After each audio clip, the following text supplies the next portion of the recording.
世子累了，先进去歇息吧。哎，你们怎么都等在城外啊？府里出了点事，世子进去再说吧。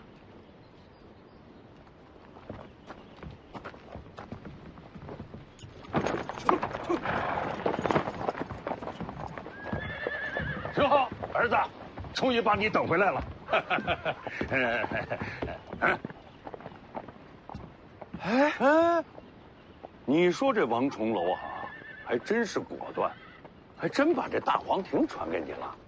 也罢啊，也罢也罢。饿了吧，儿子？看爹给你准备什么了。还有啊，爹给你找到了这个好玩意儿。不吃，这府里是出什么事儿了？你怎么跑这儿来了？回世子，其实没什么大事，就是避避风头。避风头？北凉王跑到这儿来避风头？府里闹鬼了？闹鬼倒好了，你二姐回来了。你把我学武的事告诉他了？还用我告诉他吗？这天下人都知道了。我还是回武当待几天吧。这不成，我跟你说，我已经告诉他你在回北凉的路上呢，他现在正在家里等着你。徐骁，你这是把我顶前面了。咱们父子俩总得保一个下来吧？这何必呢？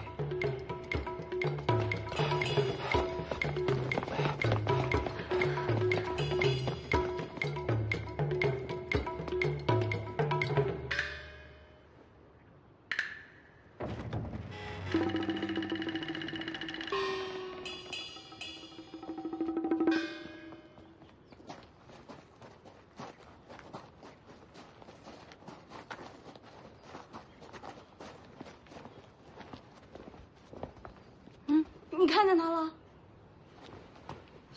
他应该在我院里，你们先回自己房间吧，我一个人见他。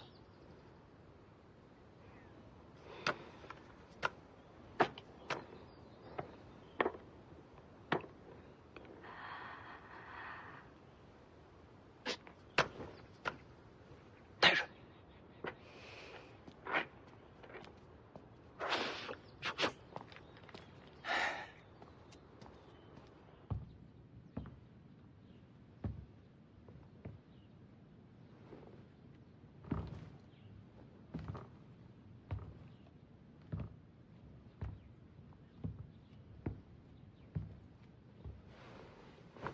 姐回来过年啊！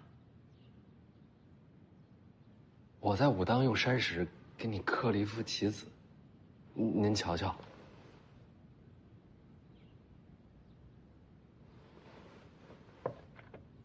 看书累了吧？我给你揉揉肩。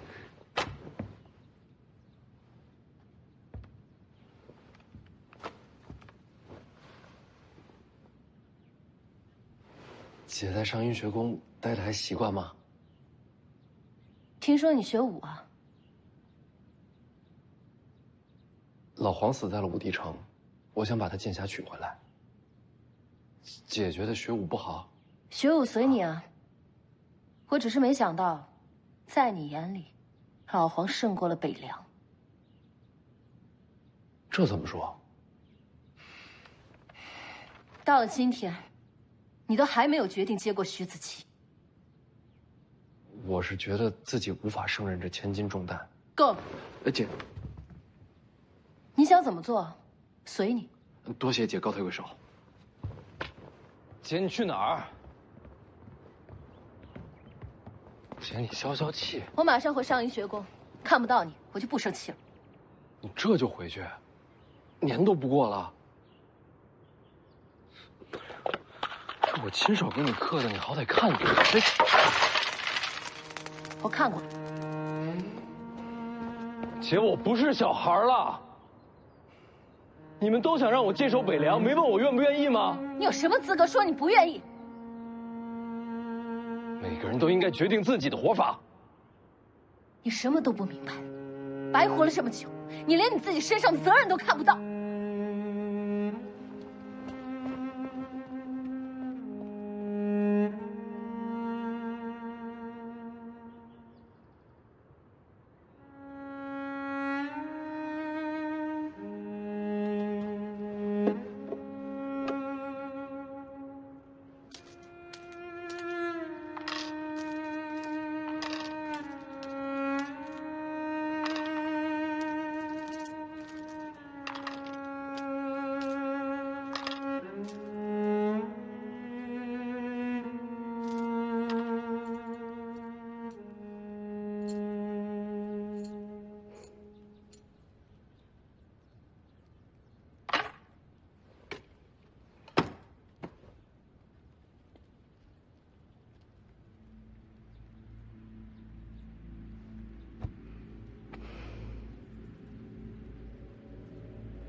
怎么是你？听说你又刺杀过徐凤年，不敢认？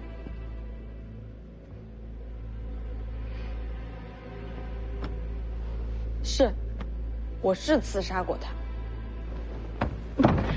我警告你，别忘记自己的身份。怎么，丫鬟就不能刺杀世子了？我跟你说最后一次，如果伤到许凤年，我一定会把你扔到井里，封了井盖，让你就这么烂在井里，永世不能再见到天日。听懂的话，白纸黑字写下来，发誓你以后再也不会对徐凤年出手。行啊，写字是吧？你给我支笔，越大越好。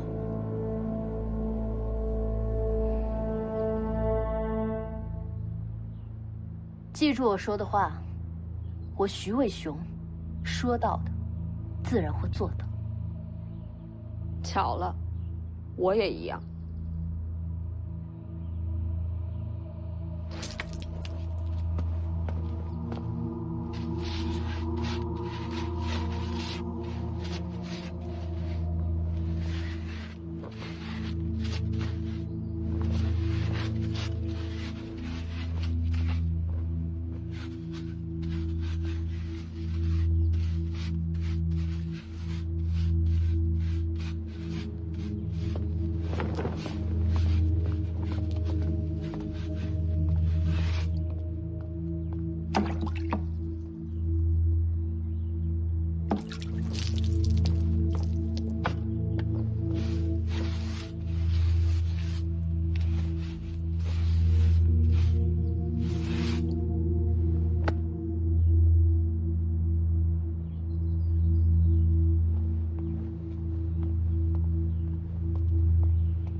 二小姐策马而去，已经出了灵州。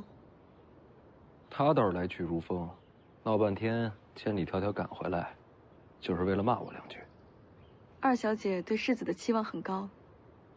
他是上阴学宫数十年来第一奇才，我可比不了，也不想学。教你写的？嗯，这字儿不错。切！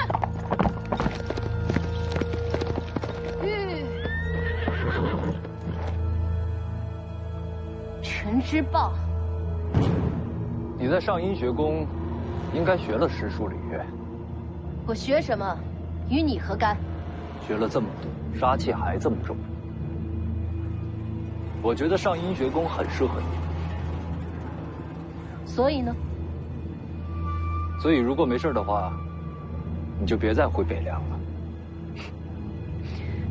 你觉得我是乱世之一？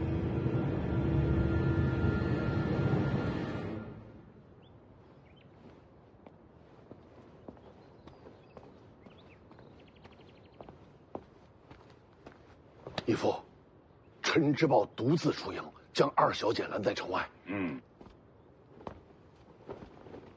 义父，要不要调兵啊？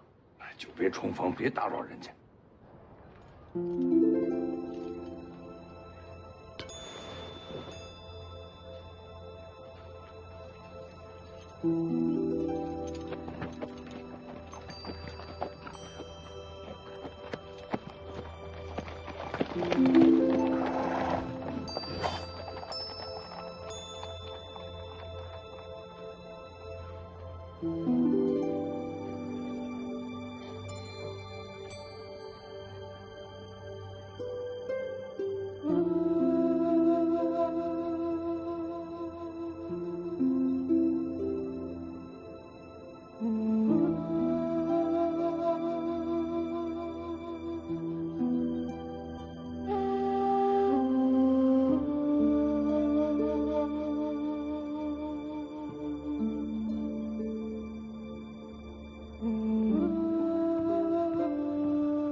找我干嘛？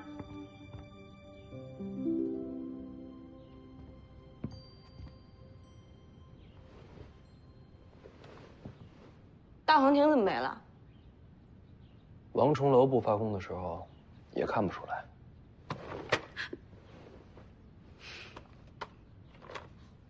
做什么？武当的太玄感应篇，洪喜相给的。给你的，我又没大黄庭。我懒得读，不如你念给我听。想得美。每读一字，给你1文。1文钱。1字1文。2文。就1文。你多读几本，一样能读穷我。不止1本。你想啊，我要习武，就得读书。就说眼前这一本《太玄感应篇》，我让红薯粗略算了算，大概6000来字。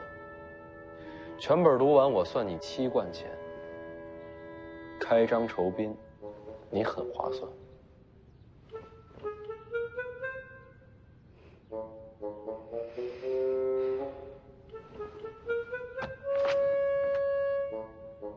1本1副。行啊。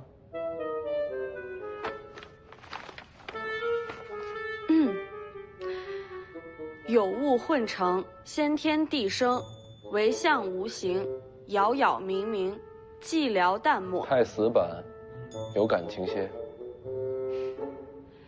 有物混成，先天地生。稳重些。你到底要怎么样？我花钱请你读书，你是不是应该有点质量？我出去一趟，你先读着，好好想想怎么读最合适，我再回来听。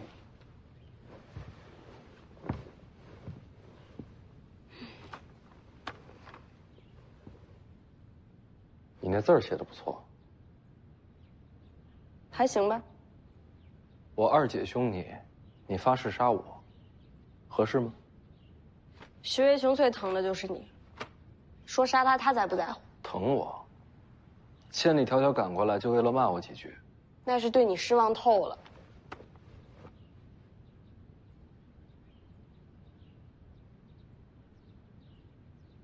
你说我二姐为什么一定要让我接受北凉啊？这不废话吗？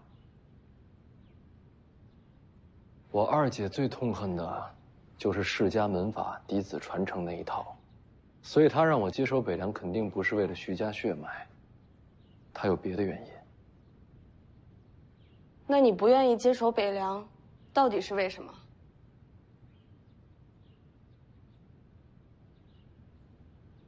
我不想看到，一直有人为了这件事而牺牲。那你什么都不做，那些人不就白牺牲了？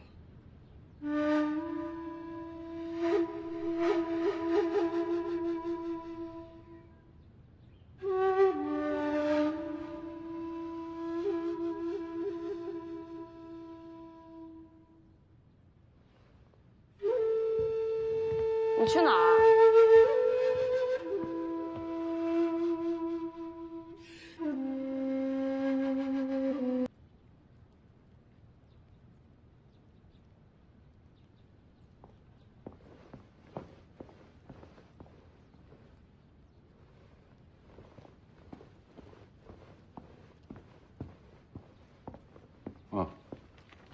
凤年来了，来，坐。黄妈被送去龙虎山了。啊，我知道了。龙虎山那边传来消息了，这个赵熙团待他不错，还真把他当做关门弟子了啊！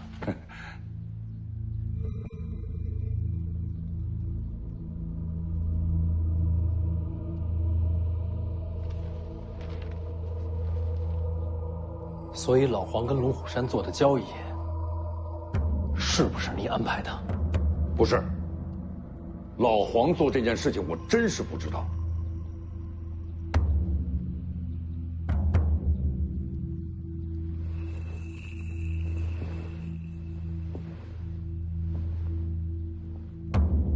所以在你本来的谋划里，黄满儿是送去何处？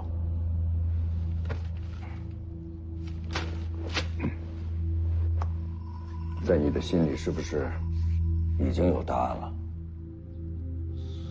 我觉得随珠公主出现在武当的时机太巧了。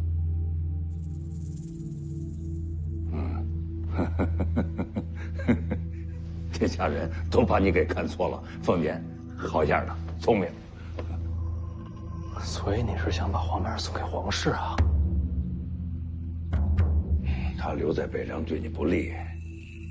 皇室只想拿他当棋子。那送去一个棋子，危害不到咱们北凉啊。那是你亲生儿子。你也是我亲生的儿子。哎，这行了啊！你看，现在的结果呢，比预期的都要更好，对吧？但是老黄死了。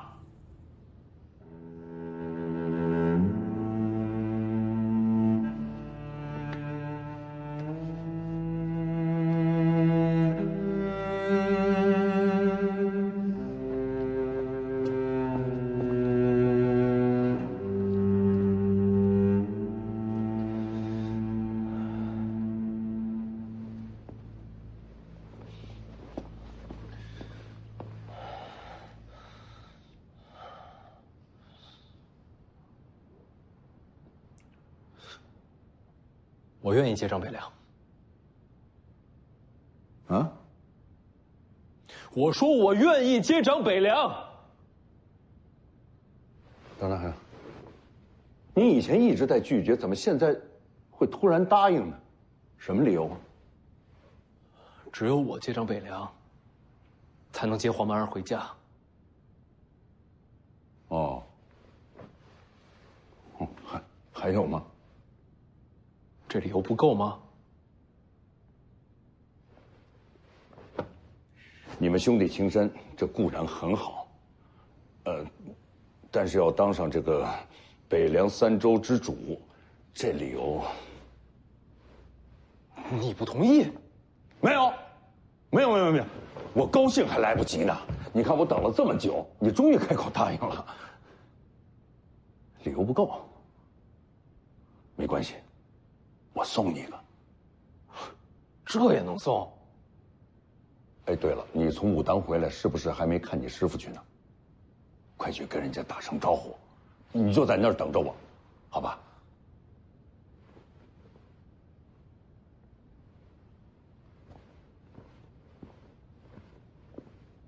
快去吧，我马上就到，带着理由过去。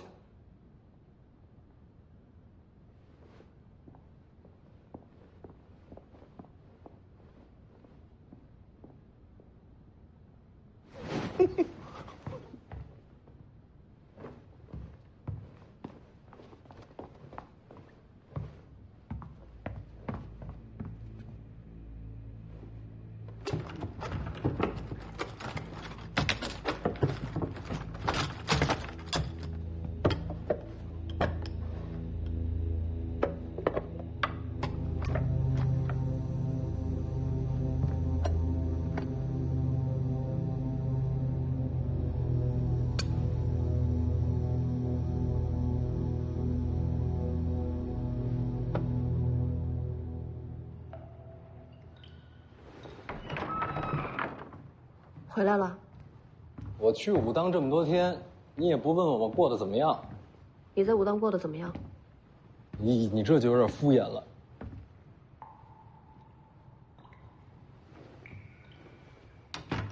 干什么呢？这下面是什么？地基啊。不对，我闲暇时练刀，全力踩踏，感觉这下面还有空间，这下面应该还有一层。我从小就在听朝廷闲晃，这下边真有一层，我一定知道。你真不知道？根本就没有。又怎么了？王重楼把大黄庭传给你了，还能看出来？我以为都没了呢。别担心，别人看不出来，我不过是了解武当心法细节而已。你跟武当有渊源？家学渊源。你们家是做什么的？跟你没关系。那你慢慢找，我上楼了。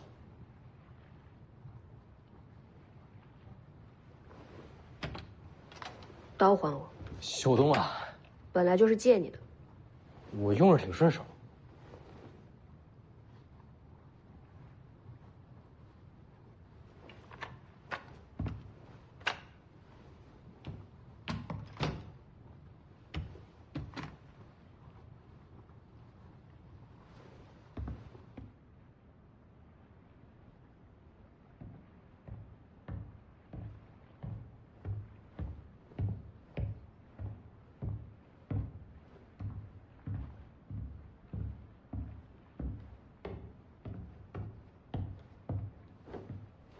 师傅，我回来了。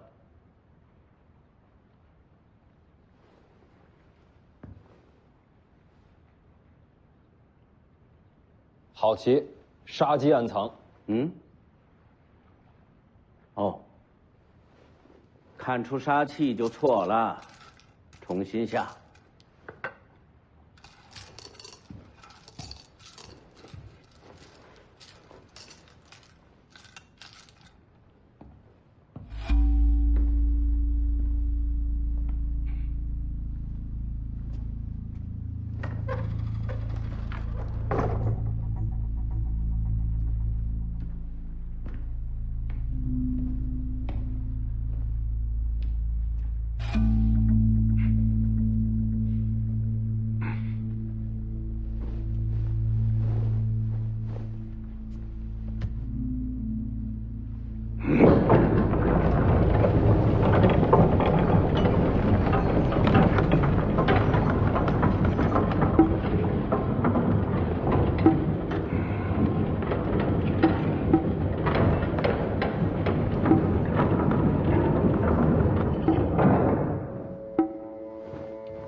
师傅，您天天在这屋里边自己跟自己下棋，不无聊吗？我有对手。对手在哪儿？等你接手北凉，再来问吧。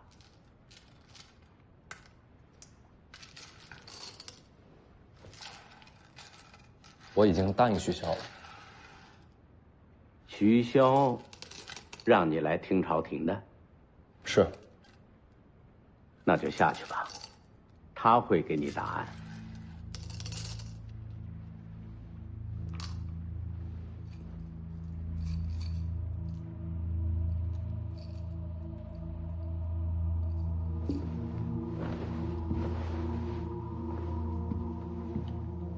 给你个建议，等一会儿，把你的心里话说出来。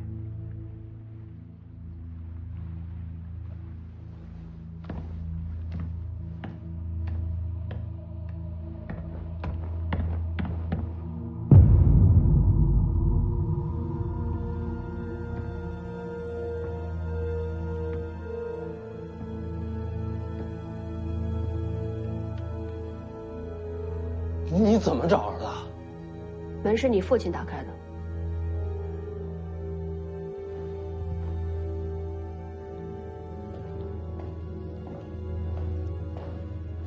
来了。这下边到底藏了什么？居然连我都瞒着。只有你答应了接掌北凉，我才能带你下去。走。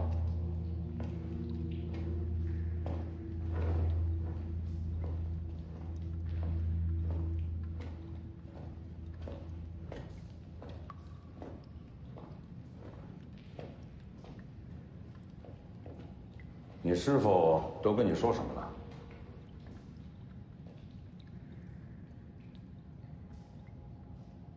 他让我跟你说出心里话，让我告诉你，为什么这么多年我都不愿意接掌北凉。还有，为什么我心里对你一直有怨气？我听着呢。你知道，大姐喜欢的是洪喜相。啊，就那个武当山那小道士，我当然知道了。但你还是把她嫁去了江南。啊，因为这样能换来江南文坛对北凉的支持。是。二姐这次回来只见了我一面，你也没留她。没有。你让她去上阴学宫求学，是为了让天下学子渐渐接受北凉。不错。现在黄马儿也被你送走了，家人一个一个离开，换来大权稳固。强敌鲫鱼，皇室忌惮，要想让北凉存活，总得付出点代价呀。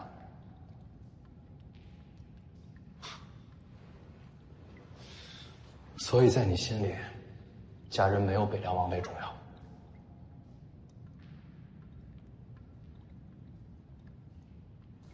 再走一会儿就到了。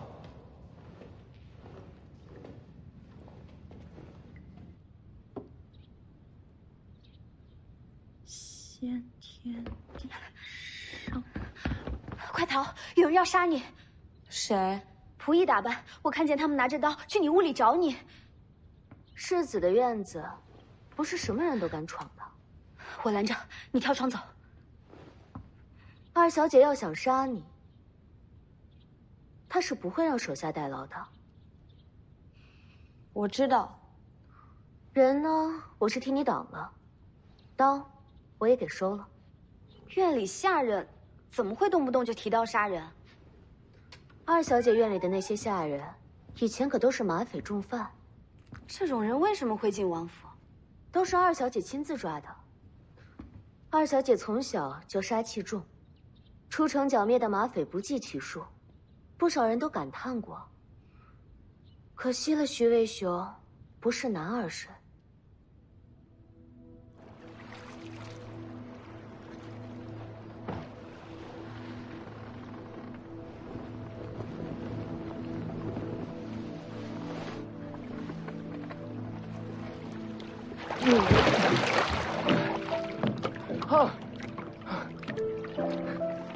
回来了，好不容易回家，怎么不多留2天？家里怎么样？谁送你的？怎么我送你的就不要啊？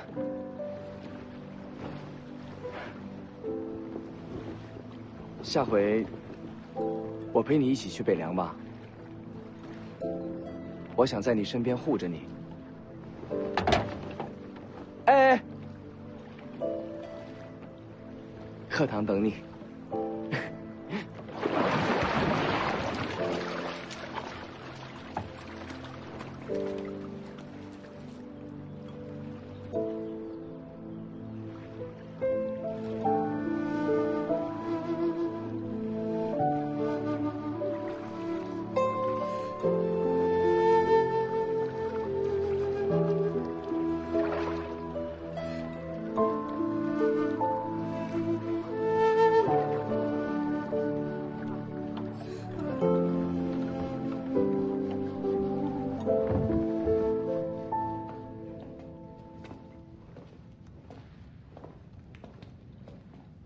你腿没事吧？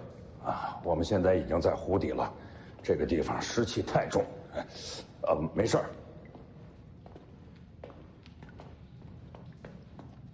跟下边到底藏了什么？一会儿你自己看。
陈之豹的父亲。哎呀，锦辽之战，他用命换了我，不然啊，今天这个位置就是他的。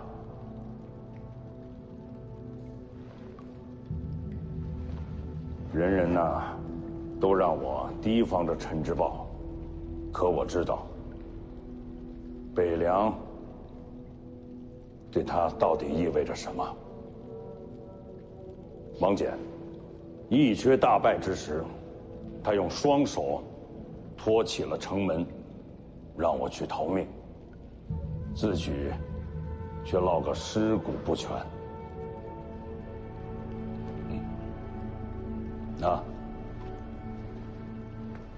西蜀之战，当时啊，离都城不过10里，军师赵长陵病死，就差10里，他就可以亲手为自己的满门家小报仇。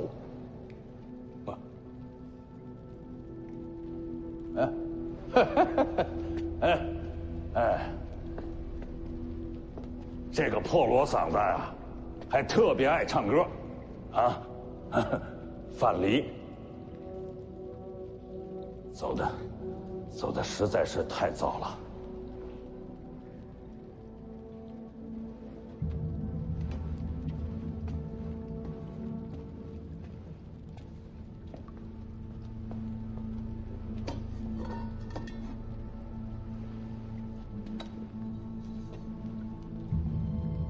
韩立本无死罪，为树军机，我亲手砍下了他的头颅。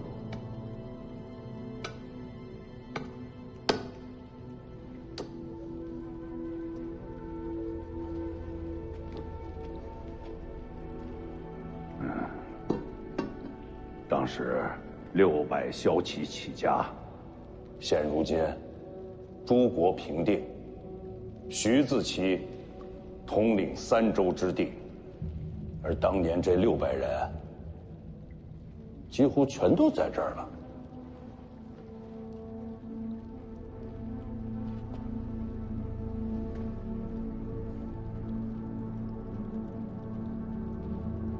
为何不设祭品？用不着，他们不需要这些。儿子，你知道为什么爹被人称作人屠吗？杀人多。诸国乱战，世家门阀，战场上被我杀掉的人确实不少，所以世人都恨我，视我如魔。哈哈哈哈哈！当今这个黎阳朝啊，行科举制，这对天下人来说，不论贫富贵贱，都是个希望。如果当初国战世家不除，你信不信现在为官之徒还是任由世家举荐？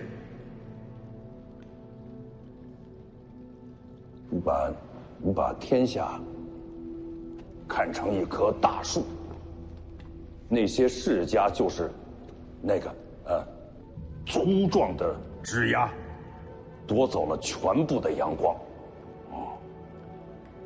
剩下的大部分人就只能是树下的杂草，渐渐的枯萎腐烂。所以啊，斩去世家，这世间才有新生。这就是他们的梦想，也是我的。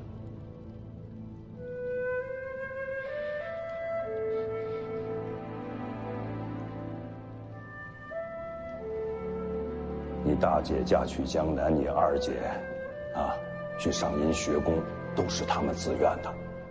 他们宁可牺牲自己的一生，也要为北凉立下根基。是为了这些亡魂？不是，只为你。为我？为你遮风挡雨，让你很顺利地接掌北凉。你想过没有？我徐骁，这么痛恨世家，为什么还想让北凉继续姓徐啊？为什么？朝堂视咱北凉如猛虎，咱大军之中派系横生。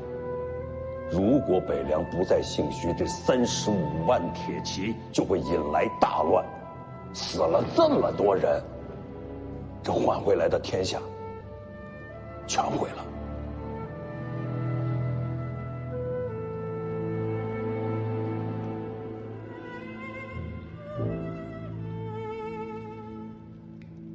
以前为何不告诉我？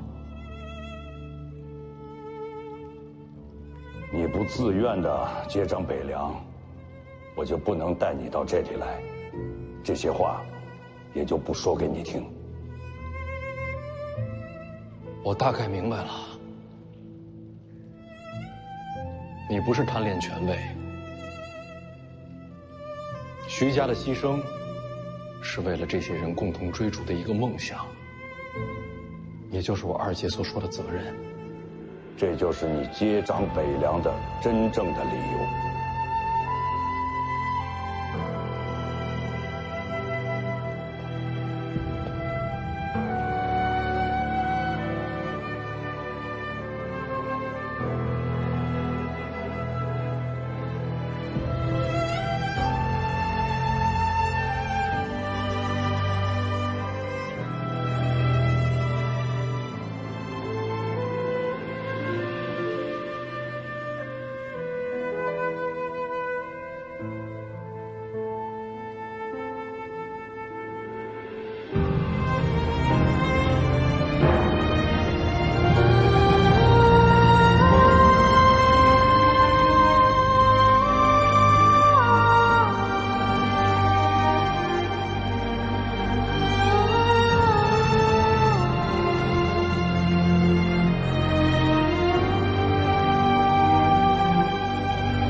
我不认同。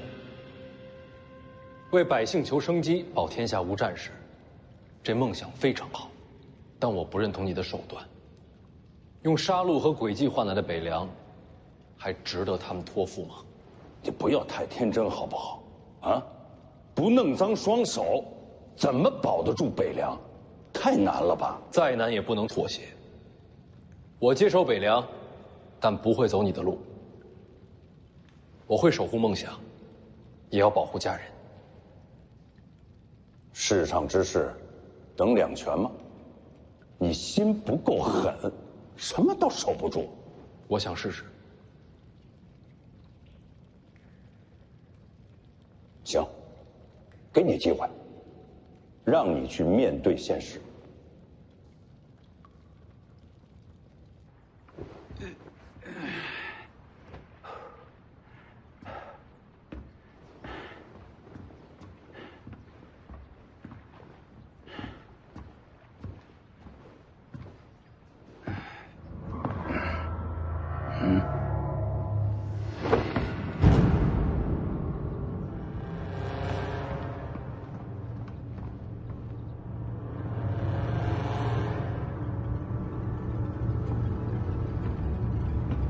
谁把这通道打开的？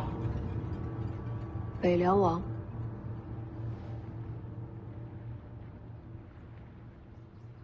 哦，啊，那没事了。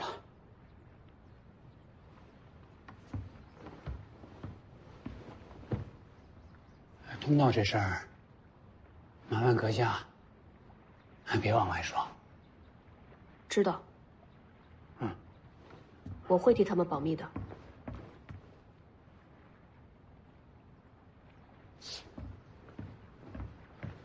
他们，不，还有谁下去了？徐凤年。哦。好，我得去收拾行李了。好，马上要出远门了。啊。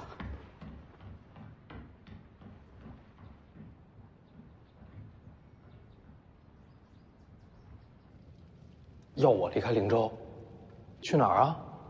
你不是说要去武帝城，帮着老黄把那个剑匣子给取回来吗？大黄庭我只留下6七成，还斗不过王献之。取个剑匣，用不着跟王献之动手。再说了，此行是你接掌北凉王的必经之路。这江湖行跟接手北凉又有什么关系啊？过年后，你走你的江湖，我去我的京城，2路齐走。你要亲自去京城？你接收北凉最大的障碍，就是在于朝堂。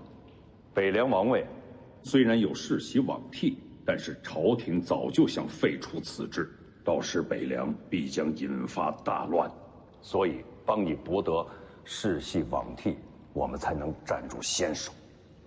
那皇室又不是傻子，怎么可能把这名分给我？我会帮你安排好一切的。啊，哦对了，你不是想念自家姐弟吗？这次就给你这个机会，去见你大姐、二姐，你还可以去龙虎山跑一趟。哎，你到底要干什么？我要跟朝廷做笔交易，我要让你大姐跟二姐都回家，把江南还有上银学宫的布局全给撤了，就是为了替你保住这世袭罔替的机会。你是说我能把他们接回来？我会把路都给你铺好的，你要做的，就像去武当一样，你要做出最后的选择。选择什么？用什么方式接他们回来？凤年啊，如果在此过程当中，要死很多人，才能把他们接回家，你怎么选啊？我会找出第3条路。世上哪有这么多老黄啊？找出来的往往可都是死路。事在人为。好，我拭目以待，我拭目以待，啊！现在你先上去，我想再陪他们多聊会儿。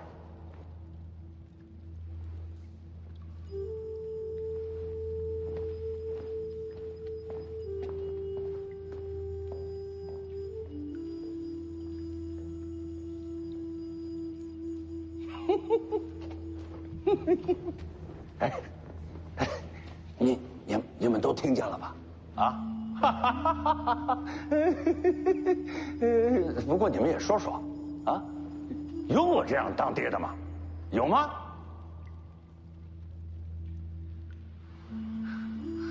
哎，但是我真的相信，啊，在最艰难的时候做出抉择，才能让这小子脱了幼稚，真正的成长起来，是吧？啊，是吧？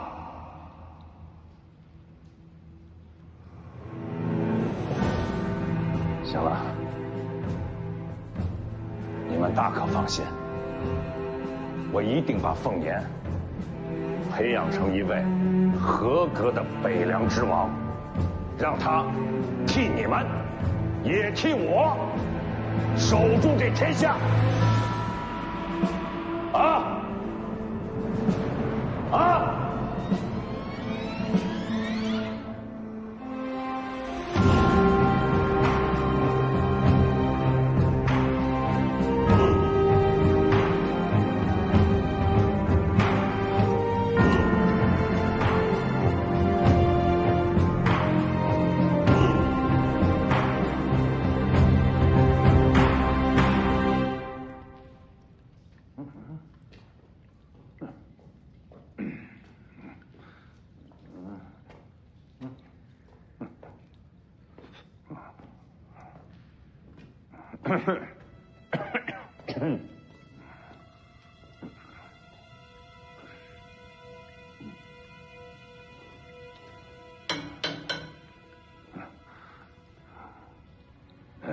刚才你也一定都听见了啊！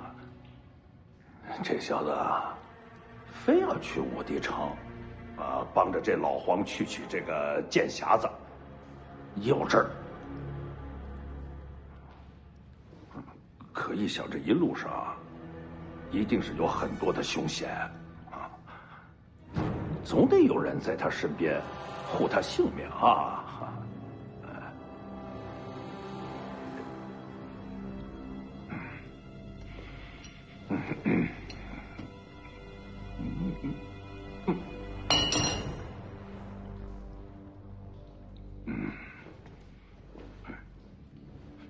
就算这小子安安全全的到达了武帝城，这要碰到了王先知，还真不好说了。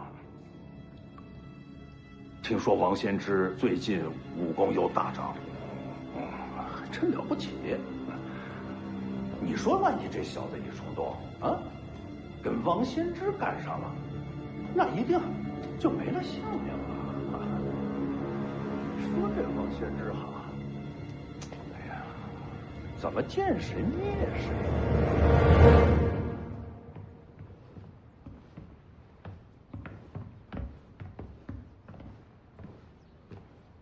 王爷，你这是要去哪儿啊？看世子下去，猜到该启程了。呵呵，你还真是一个老道之人呐。过了年再走。这一路上就要多辛苦你了。哦，贫道知道。你干嘛？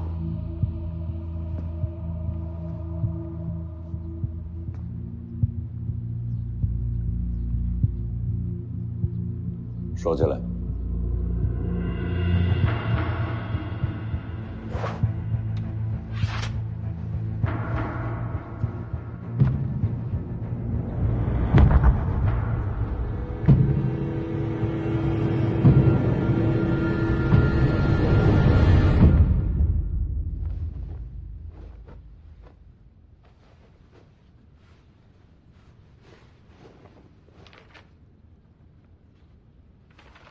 我还要过几日才出行，不用那么着急收拾。世子出行，细致些才好。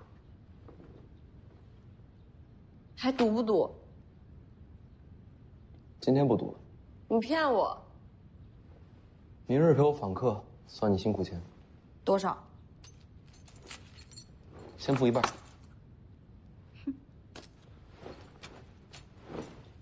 记得帮我备些礼物，明日带上。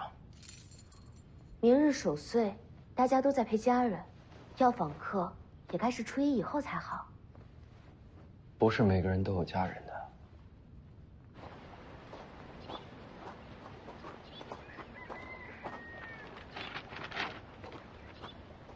歪了！徐小子，这歪了，帮我弄正了。哎呦，哎呦，哎呀，哎。坐，东西放进去，放桌上就行啊，记得把炉火点上。哦，哎，我不会啊。还是那丫头啊！哎，你们成亲了没有啊？没有，我们两个不是。给你带点杂货，别嫌便宜啊。哎呀，别客气嘛，我不是跟你说了吗？每年节前啊，这衙门都会送好多的节礼来啊。吃不了啊，那就慢慢吃。这衙门里这老哥啊，他也是这么说。老许头啊，听说你跟徐骁跟了很久啊？不能直呼名姓。是，徐将军上柱国。那你还记得你当初为什么要跟着他吗？当初啊，就是为了有口饭吃，就想着。天下太平，天下能公平。天下哪有公平？哎，别这么说。今年春闱，不是有个寒门出身，中了3甲吗？可那大多数都还是名门子弟嘛。已经够了，就盼着天佑北凉，能一直守住这太平盛世。这盛世，我来替你们守。徐小子，这屠苏酒，你喝过头了吧？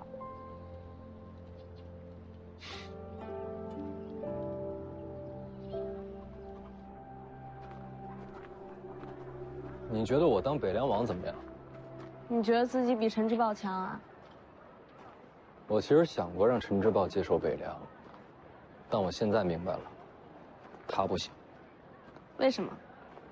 陈之豹表面看上去平静，但就像冰层下面藏着惊涛骇浪一样，他心里压着东西。若是他接掌北凉，战事必定重燃，老许他们守护的太平盛世就全完了。说的好像你就能守住一样。嗯。干嘛？过年啊，给你点礼物。你好歹是个世子，过年就送根绳。贵的东西不适合你。才怪！不要就还给我。干嘛不要？回头卖了，说不定还能赚1文钱呢。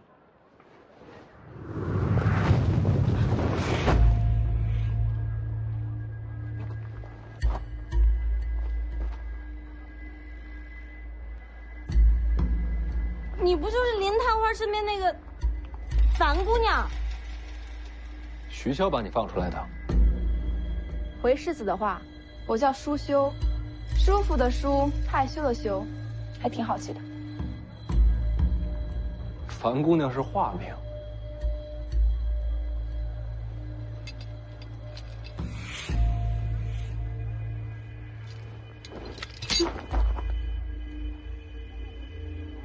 世子好谨慎，放心，没有毒。王爷说世子行事但求2全，令幺妹回来之后又被押进了地牢，本来是要问斩的。既然世子想2全，那是杀是放都由世子决定。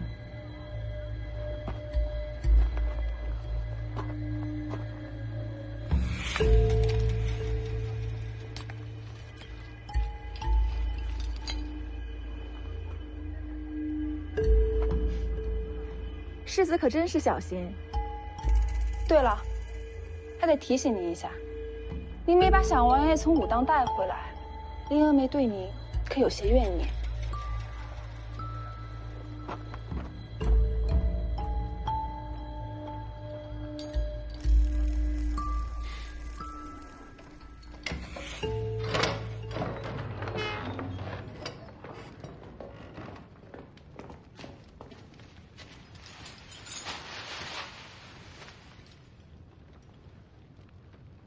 你没把小王爷带回来。黄满儿去龙虎山了。龙虎山？那等于交到皇室的手里了。不管我做了什么，你信我也好，不信也好，都不重要。重要的是，你想不想见到黄满儿？人都被你送到龙虎山了，我还怎么见？我年后出行，路过龙虎山，可愿同行？好，我会亲自接小王爷回北凉。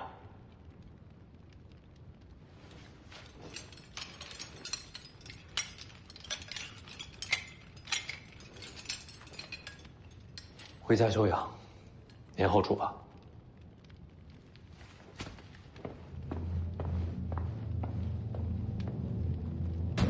徐骁口口声声说不要忘了600老兵，但是他自己呢，一天天的就想着军中派系斗争，我都替老许头不值。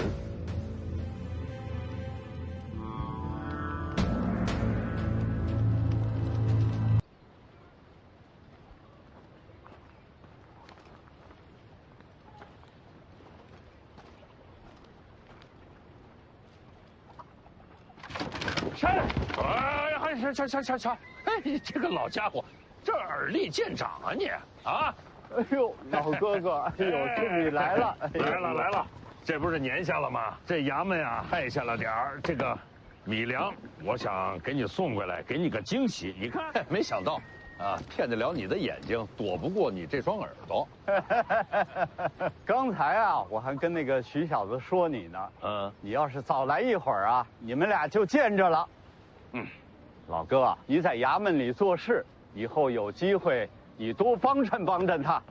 他呀，他没什么可帮衬的。这算我求你了啊！拜托拜托。行了，不说他了。哎，这个年根底下了，你有什么想要的，还有事情想要做的，都说给我听听。倒是有个小遗憾，但是老哥你呀也帮不上我。啊？你说说看。我这辈子啊，唯一的遗憾就是没看一眼徐将军。从600铁甲骑兵开始，打到天下太平，愣是跟徐将军连句话都没有说上。哎，你说这遗憾不遗憾？现在徐骁啊，已经是一个胡子都白了的老儿了。我不许你叫徐将军的名讳。行，别激动，激动什么？来，坐，先坐下。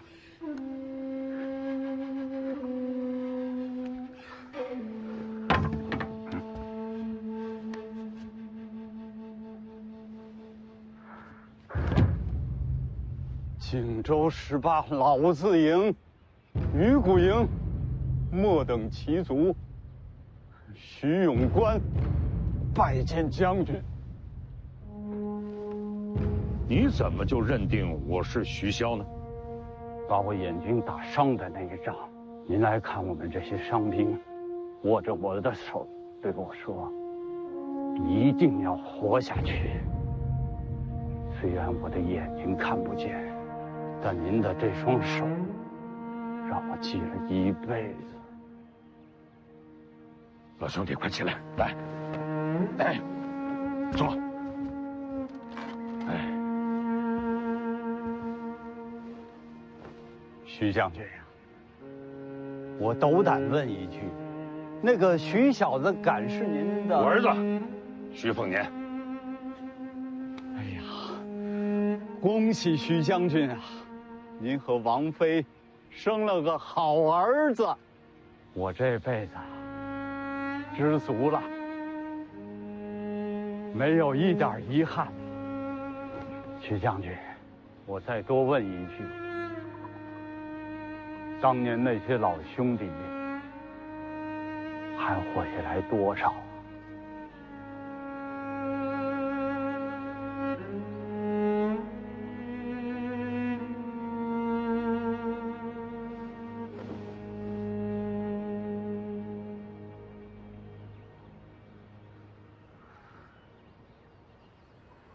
只要我们北凉的这杆军旗不倒，他们就都还在。那我跟他们说，北凉有了传承，这面旗永远不倒。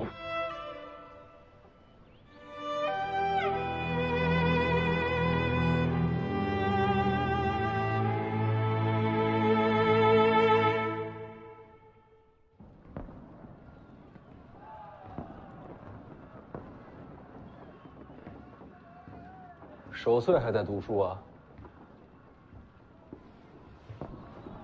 岁月这东西，守也守不住。这么欢快的日子，别说的这么通透。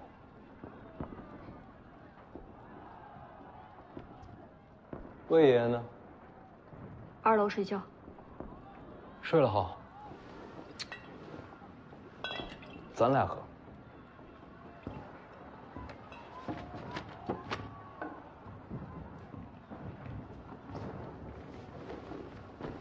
往年过年都能看雪景，今年啊，只能喝寡酒。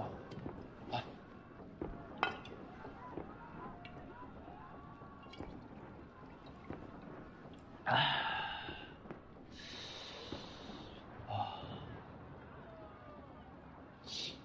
北莽怎么过年啊？有人的地方，都差不多。哼，一样的人，一样的年，偏偏要打你死我活的仗。唉。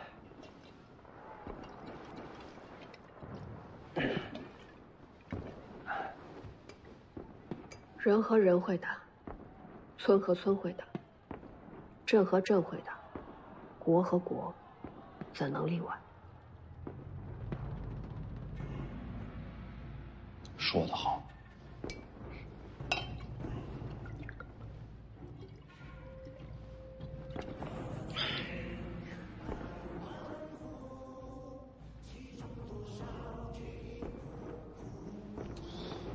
听。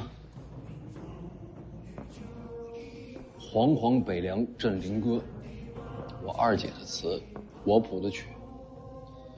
每到年关，都有30余名乐师，160名舞姬在城内奏乐配舞。你要是这会儿出去，能看见灯火珠白昼。听就好了。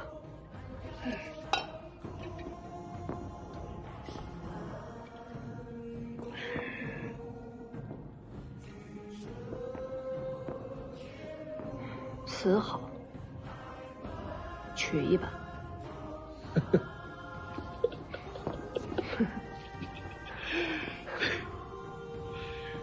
我二姐也这么说，没准你跟她投缘。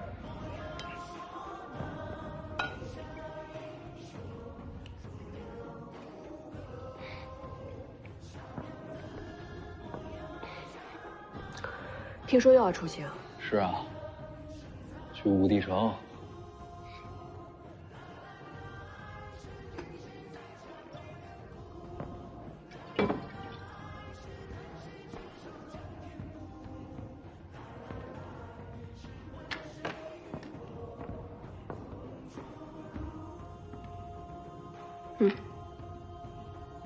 还是借的，回来还我。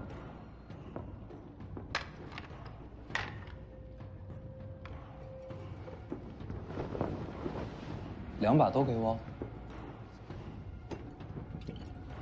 行，酒没白喝。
一个人喝，成喝闷酒了。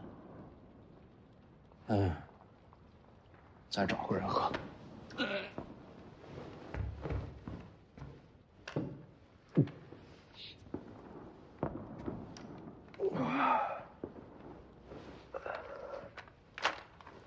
谢谢啊。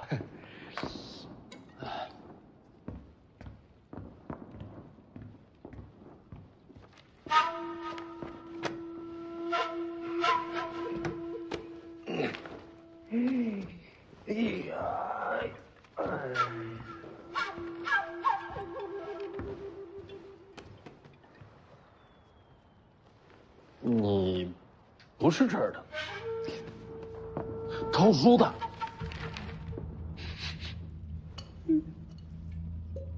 喝酒吗？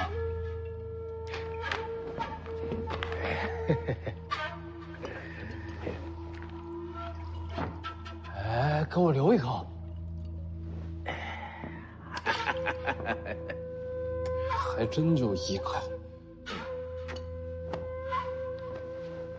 我跟你说啊，这些都不是秘籍，秘籍在上边。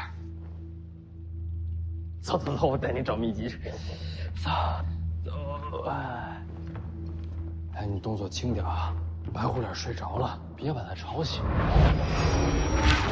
还有啊，你别拿秘籍，秘籍不好卖。你去4楼都是古玩奇石之间。你说白虎脸睡着了，我是不是应该守着他呀？你说的有道理，我得看着点他，别到时候吐我衣服上。那我走了，你少拿点，别太贪啊。齐萧居然生出你这样的儿子，有点意思。你说什么？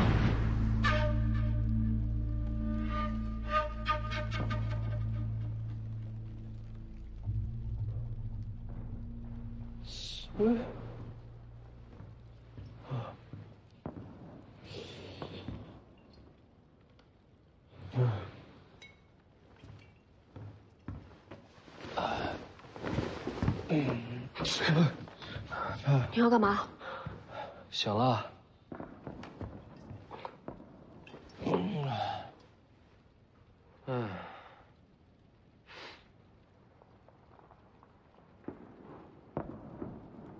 你要是醒了，我回去了。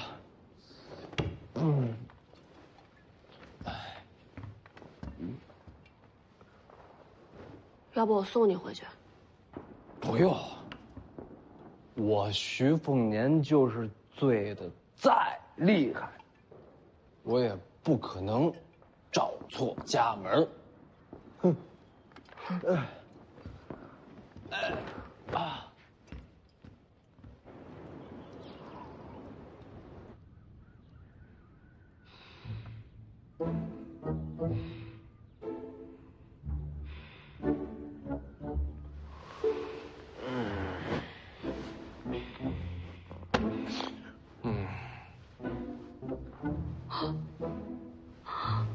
徐凤年，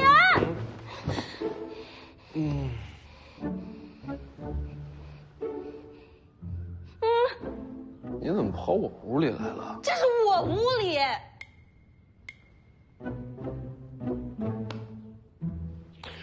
没事，我就是昨天晚上喝多了，走错路了。你别担心，我跟大家解释清楚。什么都别说。啊！千万别说！我告诉大家是我走了。那你喊这么大声，外边都听见了。不要解释啊！你快点走！穿个鞋。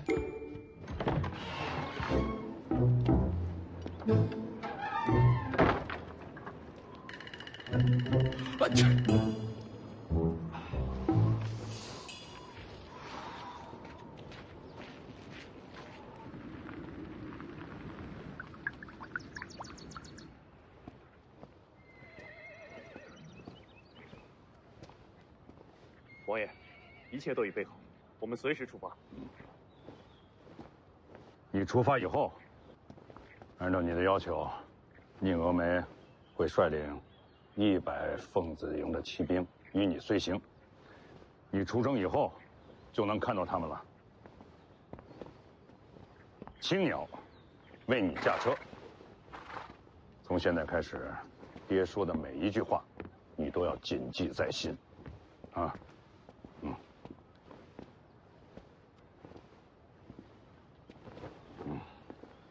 王爷，世子，魏舒阳。王爷，魏舒阳，博学多才，尤其是在武学上的造诣非常了得。以后啊，你要多仰仗他。魏爷辛苦了，世子不辛苦。他叫舒修啊，你是见过的。他呀，熟知江湖上的各种门道，如遇什么特殊情况，你可问他。什么都可以问哦。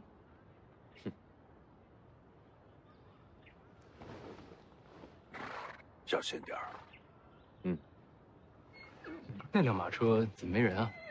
一会儿车夫就来。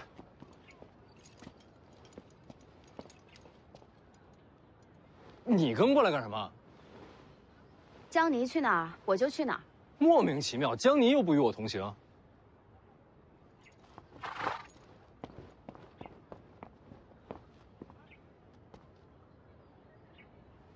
你是？我坐哪架呀？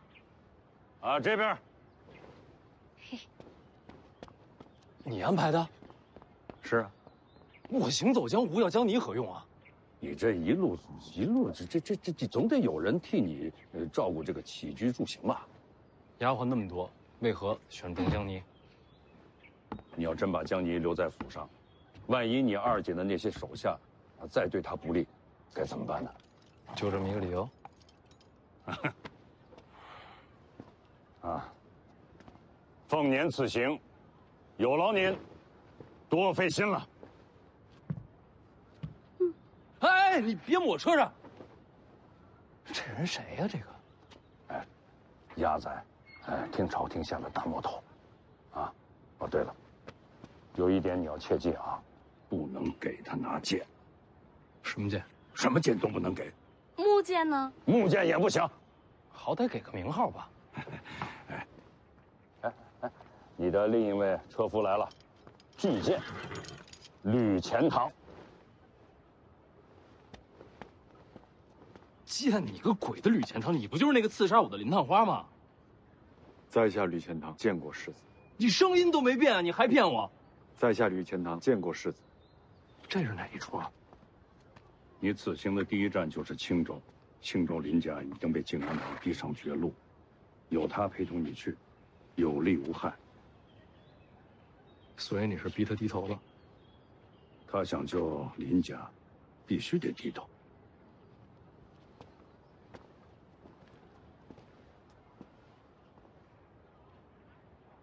百足之虫，死而不僵。你们林家在青州还存有一口气，想要保住这口气，别忘了我跟你说的话啊。是。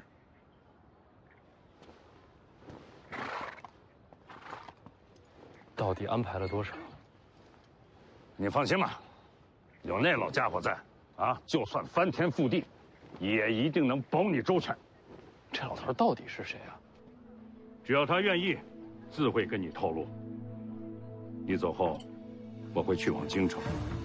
爹在朝堂，你在江回，只有我们父子俩联手，才能保住世系罔替的北凉传承。啊，一路上小心。走吧。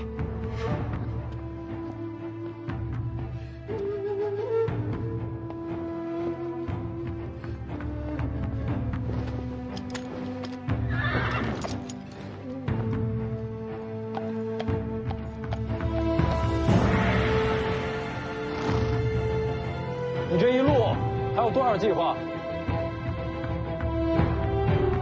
踏路而行，自有前程。出发。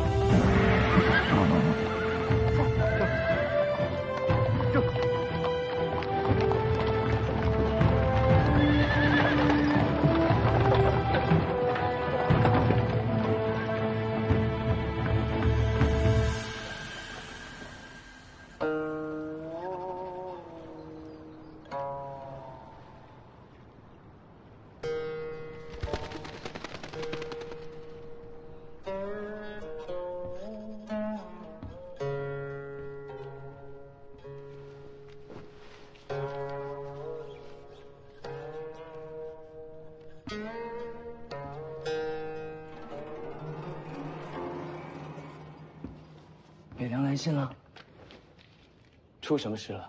与你无关。不能这么说，将来你我会是一家人，你的事就是我的事。红螭，古剑在你手里。滚！男欢女爱，天道使然，这上阴学宫里能配得上你许魏雄的，非我莫属。哎，你还是再考虑考虑吧。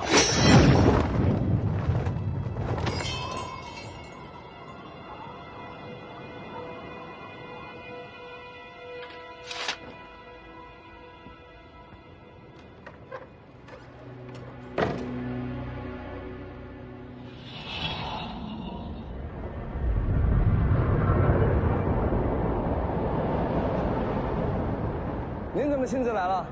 徐凤年要出北凉。哦，他不是刚游历3年了吗？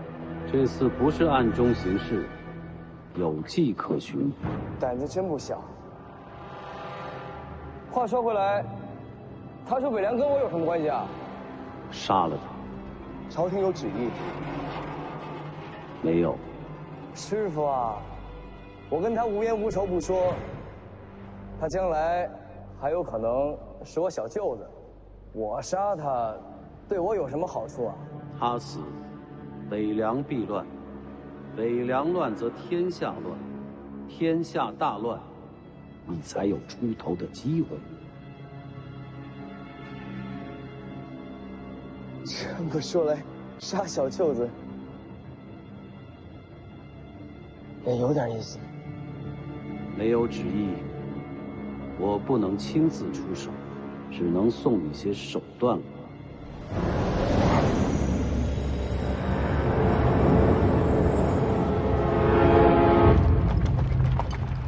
凤子营100名骑兵，就在前方后面。我还以为你一出灵州就不管我，直奔龙虎山而去了。军令已下，凤子营送你东行。军令让你送我，你就送我？当然，军令如山。你不是要接黄麻儿回来吗？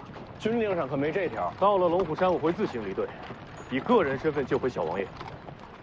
凤子营骑兵在前方官道等候，不在官道边，在林间等候。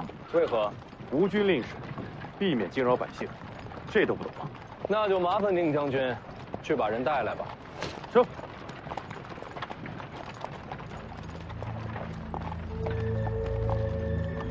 世子，请留步。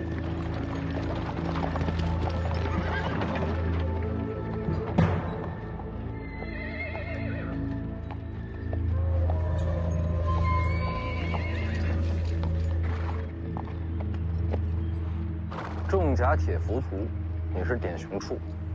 请世子稍等片刻，我家将军要亲自送行。我记得你是陈之豹麾下，请世子安心等候。我若是不愿意等呢？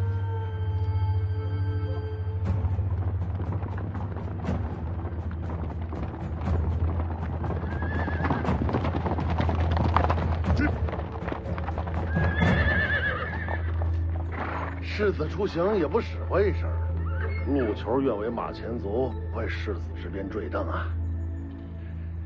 庆典呢？让路。楚将军，你这弩怕是射不穿铁浮屠的生铁甲。要不你试试？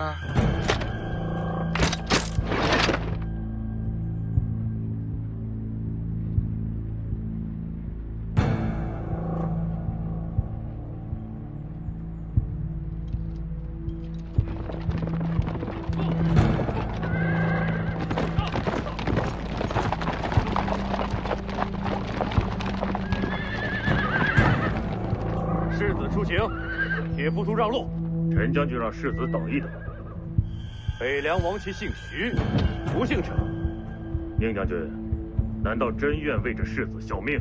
不让你让开，有胆子冲阵看看！都闹够了没有？北凉内讧的罪名谁担得起？我再给你最后一次机会，让开，准备冲阵！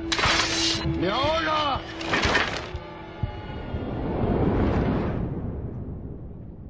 你不是要保护徐凤年吗？等他快死了，我自然会出手。外面百战精兵，你一个人能挡多少啊？千军万马，不过就是插标卖首嘛。大话谁不会说呀？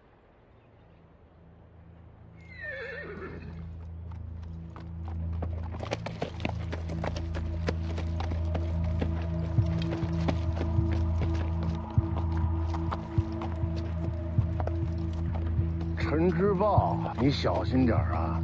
万一我这有人松了弦，你不知道什么下场啊！我刚出灵州就着急追过来，这么急着想杀我？典刑处，将军，典刑处可护你东西。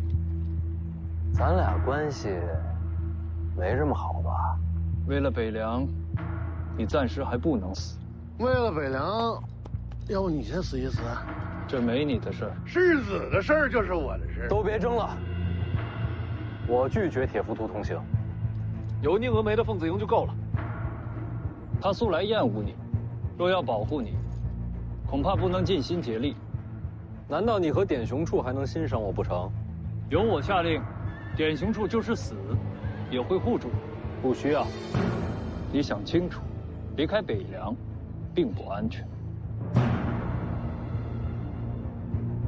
宁峨眉，在到龙虎山之前，你能护住我性命吗？只要有军令在，凤子营不死绝，你就不会有事。比起你，我更相信他。铁浮屠归营。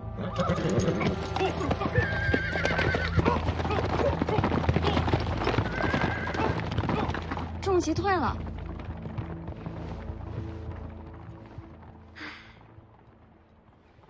你担心那小子？谁担心他了？我是担心我自己。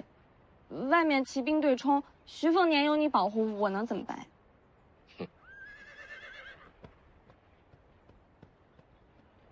我已经决定接手北凉了。你不够资格。这次出行就是给自己争一个世袭罔替。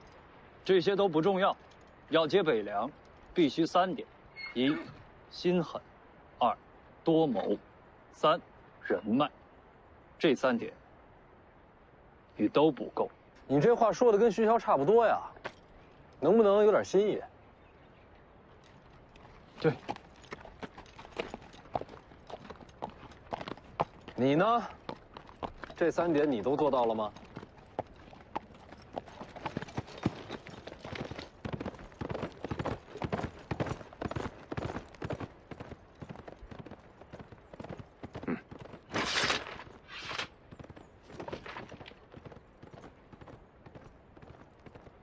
就这一个，要不咱……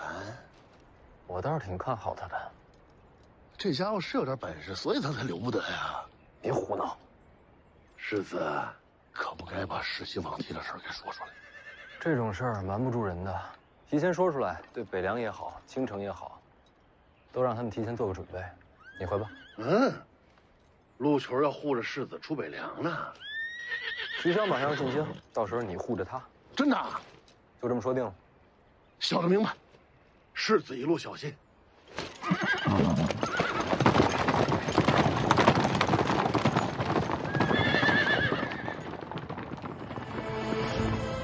出发。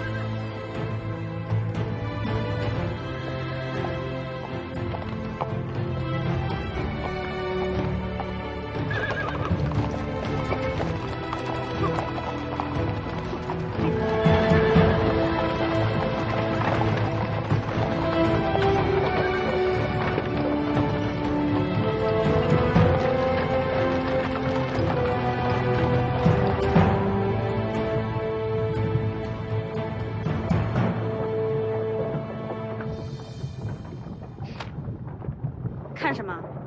嘿嘿，小丫头资质不错，想不想跟我学点真本事？不学。为啥不学？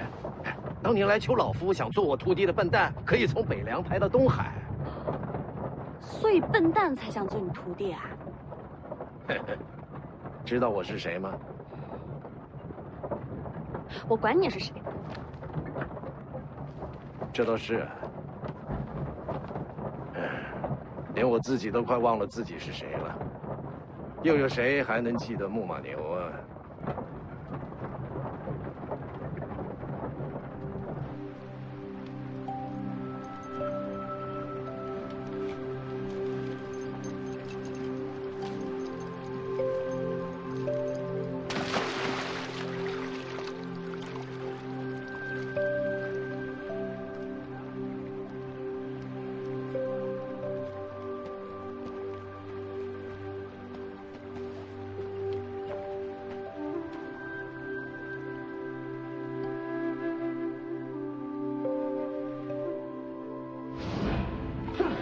好可怜的水，好不容易有一条牛给弄跑了。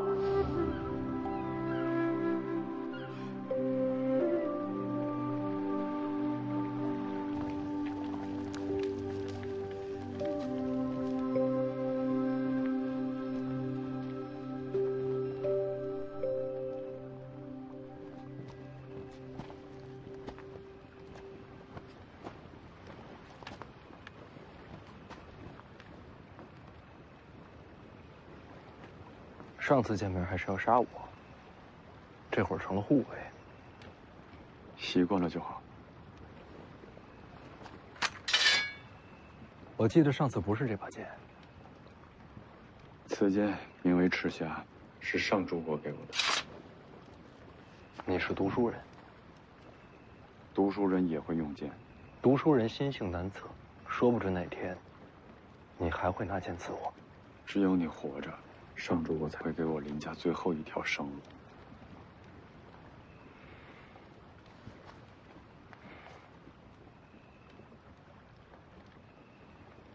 林家现在如何了？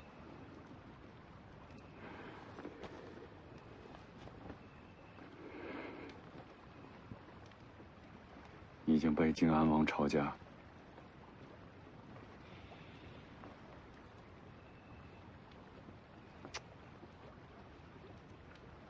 那你应该去求靖安王啊！你投靠徐骁有什么用？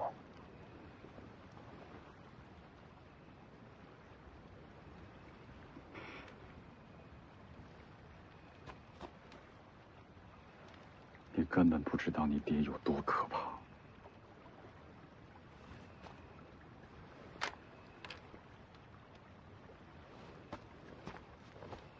就算改名换姓，他也终究姓林。你想说什么？这样的人留在身边，恐有祸端。我看过他的眼神，他连命都可以不要了。这种人杀不杀都一样，心已经死了。那我替世子时时刻刻盯着他。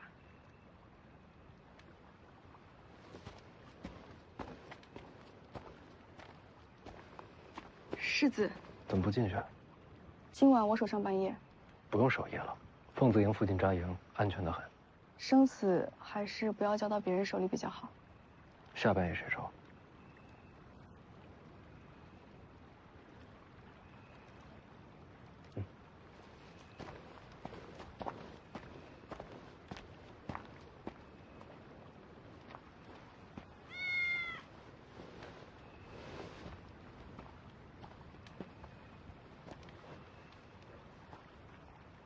我们已经出灵州了。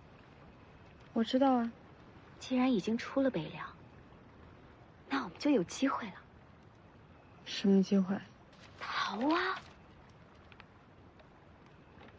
去哪里？去哪里都比这儿强。你有没有想过，徐凤年入江湖，徐骁为什么指明要你跟着？你想过最坏的可能是什么？我死。对啊，说不定就要死。徐骁杀了这么多人，为什么偏偏让我活着？关键时刻，楚国公主的命还是挺有用的。他要杀你？不是杀我，是拿我的命换东西。江离呢？前辈哪里人？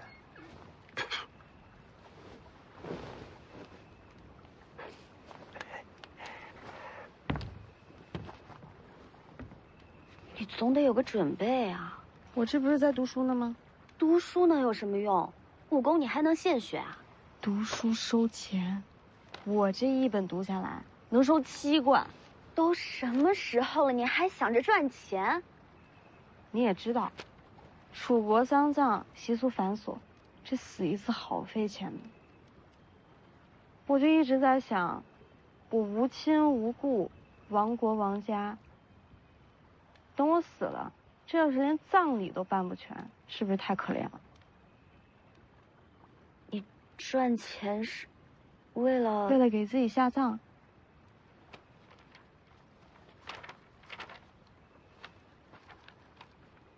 那你为什么要一直刺杀许凤年啊？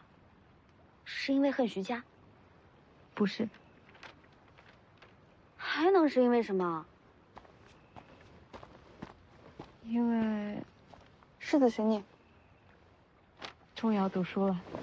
我陪你一起去，只叫了江你一人。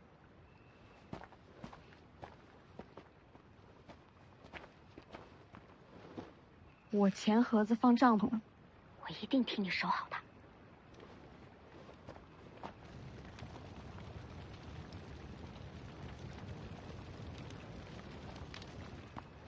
读书吗？没错。不是这本，去车上那些。可我都读了好几天了。没读给我听就不算钱，还是一字一文，读完就给。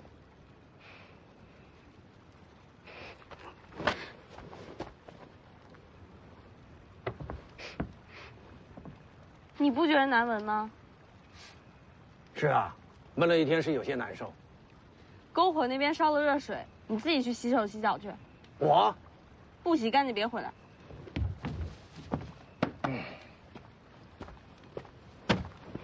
读哪本？就先读这本《千剑草纲》吧。剑者，凶兵之首，生而未杀。万世之初，天炉坠金，古先得之，炼而为钢，遂成剑矢。此为聚水火之奇，用阴阳之候，取刚柔之和，以力分山色，天地为之商。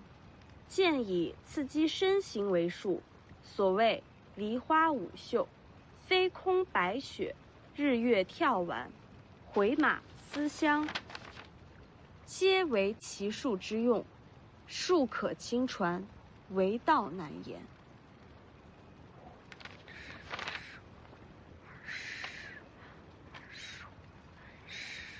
接着读啊。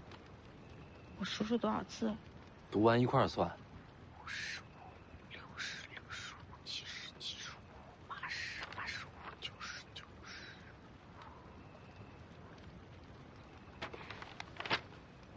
100字100文，明明是97个字，多出3个哪儿来的？不就多3个字吗？你怎么这么小气？钱是我出。97就97，我继续读了。剑道，守微秩序，其意幽深。道有门户，亦有阴阳。正心修气，与神俱往。呼吸内实，法尽不僵。都是屁话。这书啊，误人子弟，满纸荒唐。前辈知道这书？千剑草纲嘛。杜思聪在写这本书的时候啊，是想抛开剑招技巧，专求剑道剑艺。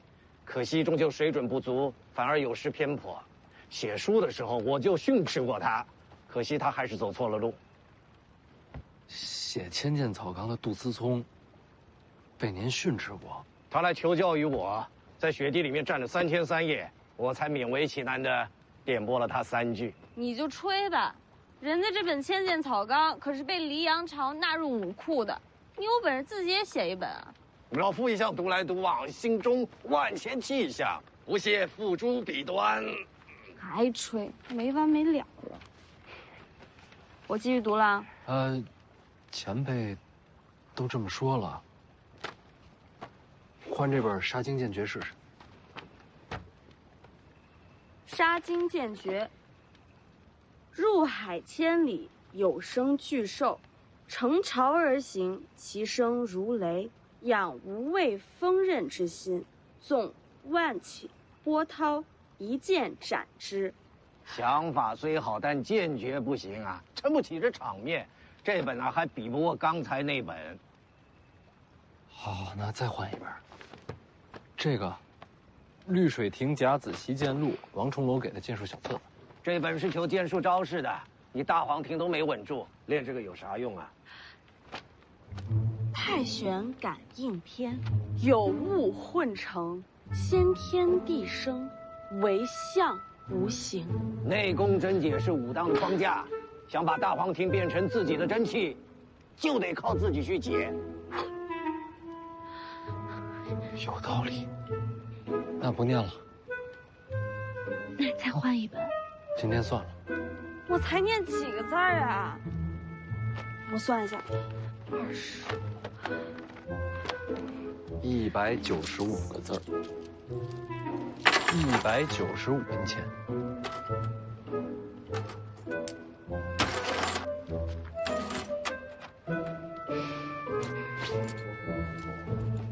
臭老头，我洗脚了。就你话多，不然我能读好几本呢。你算算，你到底欠我多少钱了？老夫可没钱啊！